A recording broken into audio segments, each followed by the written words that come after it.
অস্টিওপোরোসিসের প্রতিকার বলতে mainly dietary supplements দিয়েই আমরা এটা করে থাকি। মানে মেডিকেশন এখন লোকেরা যেটা ভাবেন যে ওষুধের দোকান থেকে ওষুধ খাচ্ছি, অ্যাকচুয়ালি সত্যি কথা বলতে এগুলো ওষুধ নয়।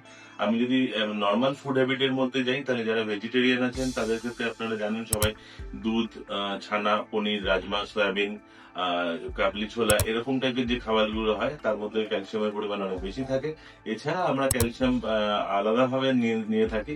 এমনি বিভিন্ন দোকানে বিভিন্ন কোম্পানির ওষুধ পাওয়া যায়, যেগুলোর মধ্যে ক্যালসিয়ামের সাপ্লিমেন্ট হিসেবে দেওয়া থাকে, এবং অ্যাডিকুয়েট ডোজে যদি ঠিকঠাক মতো নেওয়া যায় সেক্ষেত্রে খুব ভালো হয়। বিশেষ করে পোস্ট মেনোপজাল ওমেন, যে সকল মা বোনদের শরীর খারাপটা বন্ধ হয়ে গিয়েছে, তাদের ক্ষেত্রে ক্যালসিয়াম সাপ্লিমেন্ট খুব জরুরি হয়ে পড়ে। পোস্ট অপারেটিভ ফেসে ল্যাকটেটিং ওমেন, যেসব মায়েরা বাচ্চাদের দুধ খাওয়াচ্ছেন বা যারা প্রেগনেন্ট অবস্থায় আছেন, তাদেরও ক্যালসিয়াম দরকার পড়ে।